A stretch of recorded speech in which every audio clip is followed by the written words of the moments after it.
Morning Robins and Rabbits, welcome to Monday's writing lesson. Now today you have to bear with me and Miss Walsh, we're going to be swapping and doing different parts throughout the lesson, okay? So like we normally do, we're going to start with the spellings today. And we've got two spellings. We've got the word, you might be able to read this at home, so you might want to pause it now. But we've got does and like. Okay, so we're going to start with does. Okay. If you're in my class, you might remember a little rhyme as we spell it to help us remember, because it's one of those red tricky words. Okay. So we need to make sure our D goes, oh, it's a funny pen, up and down. Okay, because it's our tall letter. And our little rhyme to help us remember we do in rabbits is Daisy only eats sweets, okay? And that helps us to remember. But if you only eat sweets, that's not a very good diet, so we shouldn't do that all the time. Okay, so a row of does, and then our second word, like, okay? So again, we need a tall letter for L, I, and you might notice the split digraph I in this word. Another K is our tall letter, and then E, like that. So there's our split digraph I. So then a row of those as well, please. Okay? Right. Once you've done those, next time I'll pause the video. Miss Welsh is going to do this text map with you. See if hopefully you're remembering it better than I'm remembering it at school. So, how to wash a gnome. Does your noble, nervous gnome need a wash? Is he or she starting to smell musty? Then look no further and follow these simple instructions to give your friendly, forthcoming gnome a decent wash. You will need shampoo, bubble bath, a full set of waterproofs, a rubber ducky, a bucket, a scrubbing brush and a miniature towel. Instructions. First, fill your bucket with water and add in the bubble bath. Next, put on your set of waterproof clothes. Then, pick up your smelly gnome and pop him into the bucket with the rubber ducky to play with. After that, scrub him vigorously. Next, wash his beard with the shampoo, but make sure it doesn't go in his or her eyes. Warning, gnomes like to splash when being washed, so try and work quickly. Finally, dry him with the miniature towel. Now give your gorgeous gnome a great big cuddle and pop him back into the garden. Right, moving on to today's learning objective then. Oh, is it the vocabulary? It is. The vocabulary first. Okay, so we've got a bag of a few of our vocabulary words today.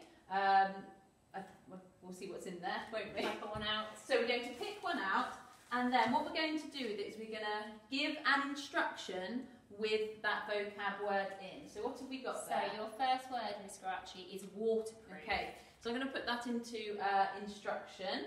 So pick up your waterproof clothing, or pick up your waterproof shoes. So at home, tell your grown-up an instruction. You don't need to write these down. You can just practice saying the word waterproof in an instruction. So there's your first word, waterproof. So pause the video now, have a go. Next word, you ready, Miss Garachi? Tricky word, vigorously. Now remember, that means with lots of effort, okay? So, an instruction, you might brush your hair vigorously, okay? So pause the video now and have a go with that vocabulary word. We've got two more.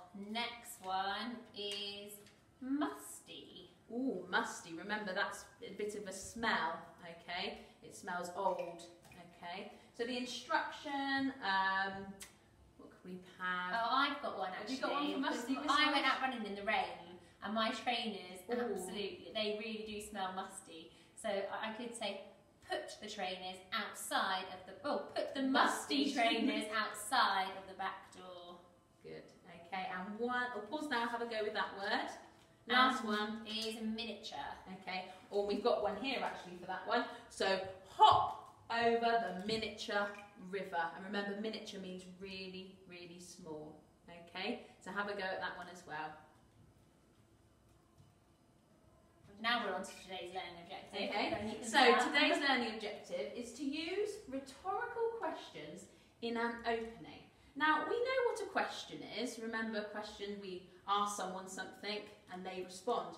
But this word here, we might not have seen before, and we're going to learn about what that is today.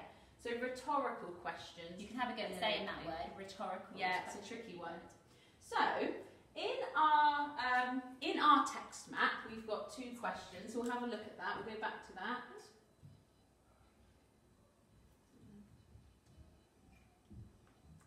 Sorry, we're all... Right, we'll have a look at the opening. Okay, so there's 2 questions at the start of here. I want you to see if you can just pause the video, see if you can think of those now. Okay, so you should have had a little think about those. And the first one is, Miss Walsh. Does your noble, nervous gnome need a wash? And the second one is he or she starting to smell musty? When I picked up my gnome, there was only one answer that people would have been thinking about my gnome. What was the answer to both of those questions, Miss Karachi? I think it would have been yes, wouldn't it? Okay, and that's what we notice about those questions is that a rhetorical question is it's either going to have an obvious answer or your reader doesn't actually have to answer it at all. Okay. So if you can remember that for today, a rhetorical question is a question that doesn't really need an answer. You don't need to answer it, or the answer's really obvious. So we as grown-ups, we often use them all the time, and I often say to Ava, "Did you make all this mess?" But the answer is obvious. She doesn't need to answer me, but we often use those questions all the time in our day-to-day speak, and they're just called rhetorical questions.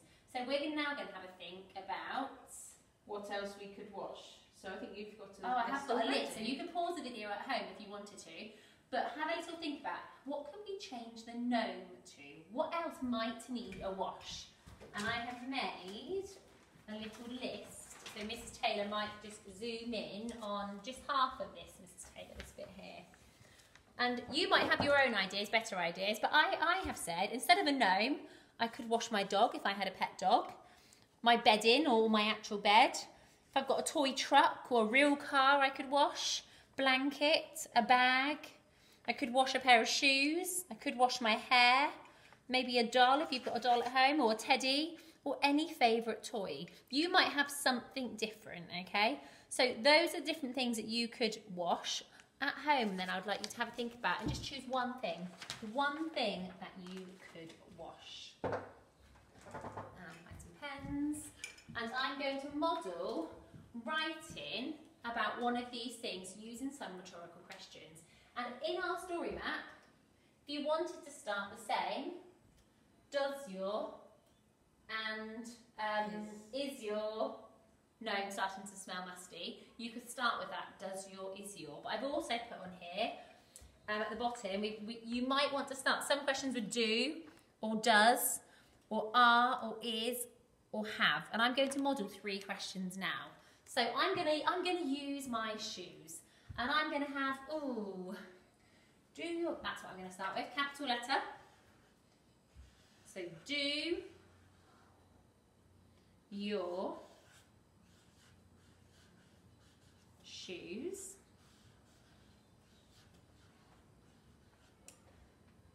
in our one we had, I'm going to change it, do your shoes smell like, and I'm going to have do your shoes smell like rotten apples. Oh, that's going to be my first question. At the end of my question, what you need to remember, I've got my capital letter at the start, but I don't need a full stop at the end. I need a question mark. So, do your shoes smell like rotten apples? Are they starting to smell musty? I've already used that word there. So I'm going to have something different. And I already wrote something down which I've forgotten. Oh, this was it. Are they? So, we don't need to start a new line for this. This is all going to be the opening. Are they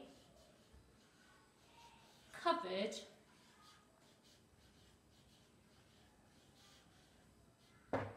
in thick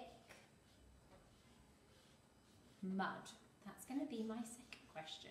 And if you're reading this and you're looking at a set of instructions for washing some shoes, actually, both of these questions, you might be going, yes, they do smell. Yes, they are covered in mud. That's why you want to wash them. So that's two rhetorical questions. And when you look at lots of different sets of instructions, they often start with either two rhetorical questions or three. So my last one, I'm going to start with that have you one. I'm going to have three questions. So when you come to do your own work, some of you might want to just put two and follow our story map, but some of you might want to challenge yourself to do an extra question. And I'm going to have you wanted. So have you wanted to give them I'm going to put that word in we had. Instead of good, I'm going to use decent again. So have you wanted to give them a decent wash for a while?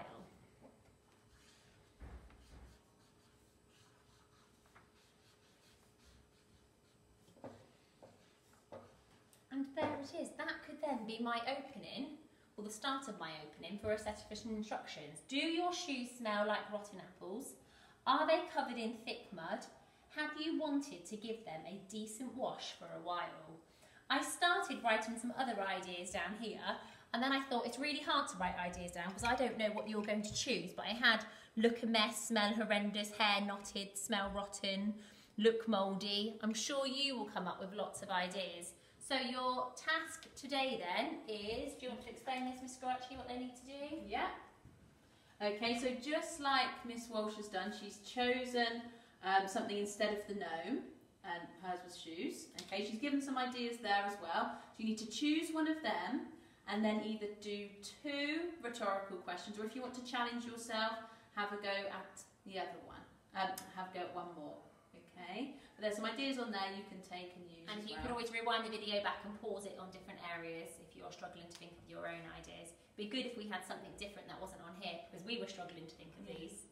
Okay, so have a good time. Have a good day.